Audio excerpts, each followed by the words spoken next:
How it was 5 a.m. Vine was still asleep, but she could hear some noises in her sleep. She squeezed her eyes and got up. She was able to recognize those voices, but she couldn't confirm them. She went near the window to see what was going on, and when she looked, she was surprised with wide eyes. She saw her parents arguing with Mrs. John outside. 6 guards were forcefully taking them outside through the gateway, while Mrs. John stood with her arms folded over her chest in pride. One screamed stopped and rushed downstairs toward her parents. Some can't stay sober, looking over all their shoulders, like moving boulders just to get out of the home. It sucks. Let go of us. We need to see our daughter right now. She was struggling as the girls tried to take them away. She is my daughter now. I won't allow you both to meet her. What's going on in there? Is my daughter safe or not? We need to see her right now. He yelled, trying to push the guards away. They both came because of Vine's missed calls. They were trembling, wondering why Vine had tried to call them so many times at midnight. But their strength wasn't enough to push them aside and go into the house because the girls were there stopping them. 6 girls weren't easy to deal with, and they both heard Vine scream. They looked at the entrance door of the house and saw Vine running towards them with water.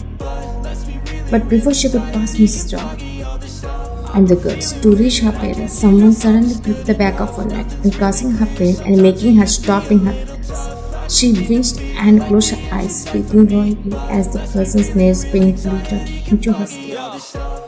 Let go of me, Mom, Dad. She cut herself off when she opened her eyes and saw that Jungkook was the one who was stopping her, hurting her. She couldn't believe he was holding her back, even though her parents had come for her. Vine's parents were both stunned for a second, forgetting their struggle. As they took in the scene, Jungkook was pulling Vine as if she were a slave, not in a respectful way as his wife. Their blood boiled. Jungkook, did you dare myself, my darling? Is this how you treat your wife? As her mother's consent, Vine came out of her chair and looked at her parents struggling there. Mom, Dad. She tried to move, but Jungkook pulled her by the neck and slammed her back against his chest, making her squawk in his throat. Jungkook, what are you doing? Let my parents go. Why are you hurting them? Hurting? Look clearly, I'm not hurting them. I'm just making sure they stay away from me. Just calm down. She followed her eyebrows in confusion, her face showing more for her parents than her herself. Let go of her. Jungkook didn't get angry when her mother crushed her. Instead, he gripped Vine more harshly and started laughing, giving off a bad intention to everyone. Vine didn't even move, as his single hand still gripped the back of her neck.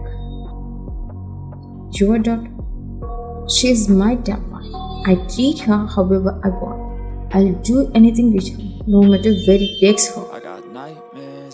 Her parents couldn't believe it. Why was Jungkook talking like this? He seemed like an evil person. And this wasn't what Jungkook Vine had told them about before the marriage. What have we done to her? She is an one and only daughter. We can't stand to see her get hurt. Then what about my sister? Where did you bring your emotions? Then she also faced this and begged you. When he shouted, Vine's parents found him to scream. They both looked at each other in fear. What if he was talking about Ninja? Their son was. Who's your sister? He asked to confirm, even though he knew it was about Ninja. But Jungkook tilted his head at his reaction. Ask your son. He will tell you duty. I'm not wasting my time telling you like you are innocent here. There was suddenly so much fun, and our eyes were as a private jet quietly descended in the back, landing on the grass. It's time to go. He started dragging Vine with him, and she was speechless, not understanding anything, but still trying to keep going with him in fear. Wait, let us talk to Vine. Where the hell are you taking her away? The scream improved as Jungkook took her into the chair and closed the doors behind her. No, stop it. They both screamed their hearts out in fear of what they done, wondering what would happen to her while Mrs. John smiled at them, feeling satisfied as she watched the tears The jet began to lift. Stop screaming like dogs. Where was he taking her away from us? Please let us meet her. You fool. You both should cry for your daughter as much as I cry for mine. And that's when you will understand how much it hurts when it happens to us. And see, your fine will end up just like Manoj, by her own husband. This is our revenge for Manoj's pain. No, please. Don't talk like that. Let us meet her. You can't meet her. Not now, but forever. She is leaving this country today, and no one can help you to find her again. What? Where are you taking her? I didn't know. She loved gesturing to the girls to recklessly push them away as she went into the house.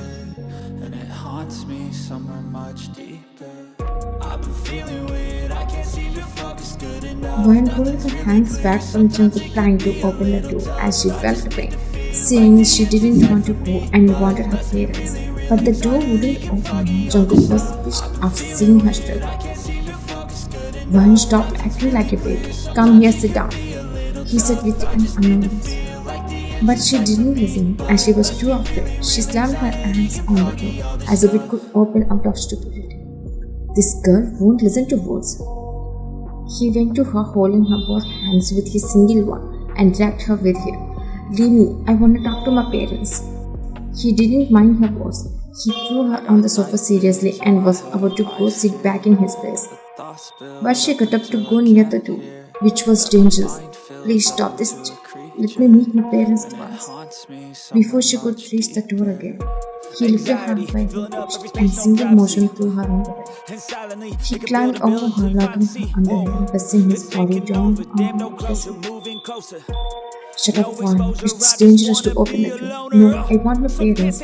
She was about to push him to get up, but he gritted his teeth and held both her hands over her head. You won't listen to your husband, right? Well, I know how to shut you down, he said, digging his eyes into hers, which were tears, as his other hand went to his face, unblocking it, causing her to shiver. What are you doing, Jungkook? Leave me. She was crying, trying to free herself from him, but he wasn't moving away from her or letting her go. I'm begging you, don't do this. Don't break your word, please.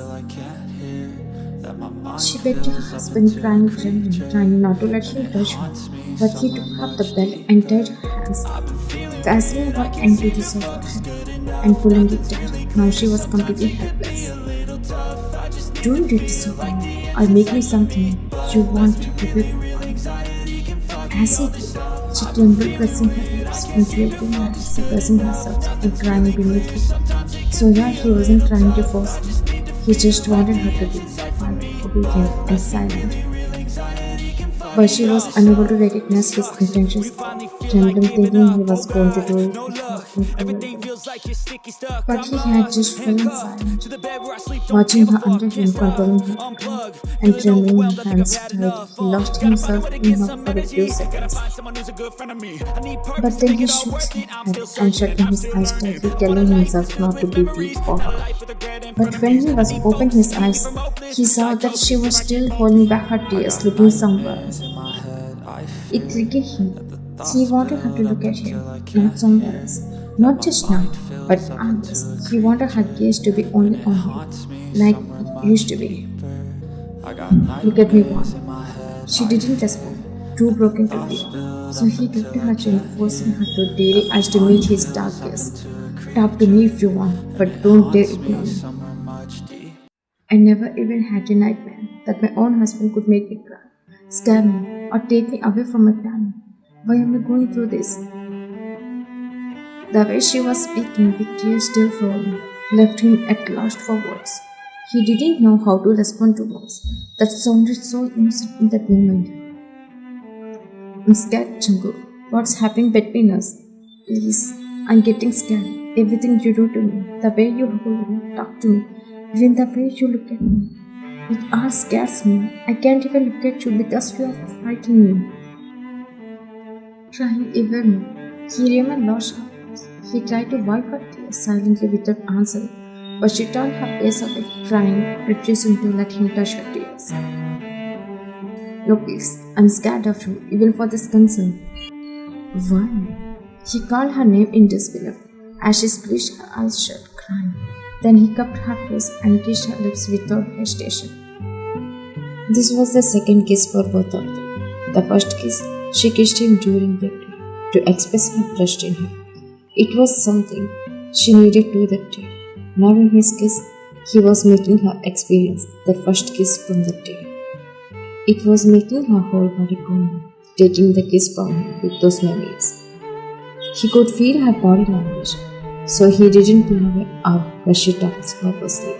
He simply pressed onto the kiss. It wasn't filled with lust, but with something else. She could feel him, and he was waiting for her to open her eyes and look at him, not with fear this time. As his lips remained on hers, her fear vanished, and she opened her teary eyes, and she met his gaze. And no tears slid down her cheeks, at which point he wiped them away. She remains looking up at him, looking into his eyes, while he stays still, not moving or brushing his lips against hers.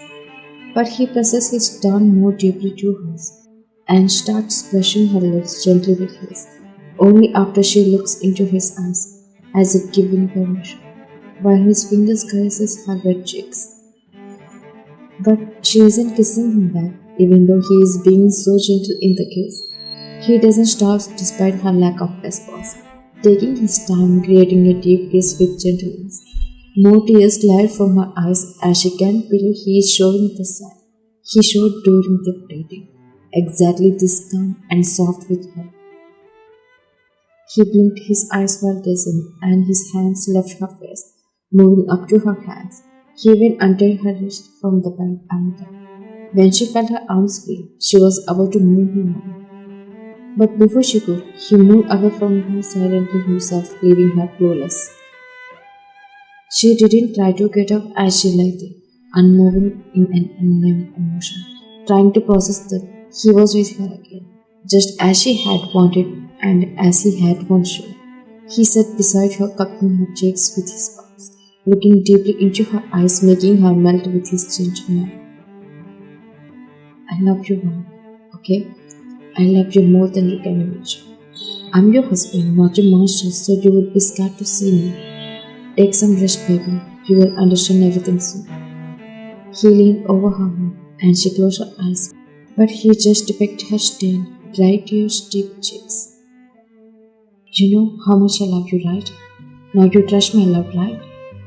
She didn't respond. His eyes traveled from her eyes to her lips. She pursued them like gently. He changed his gaze and met hers, moving away from her lips.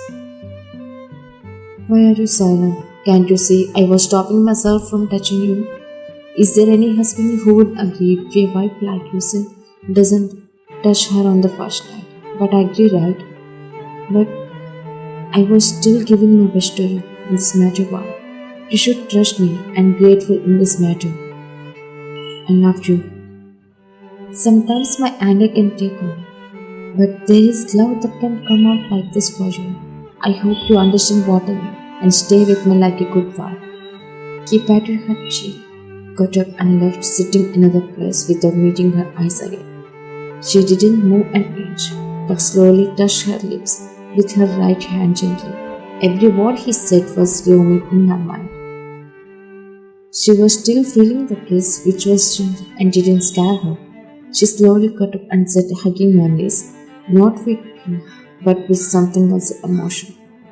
Now she didn't try to move or go to the door to open like it before. She just stayed in her position.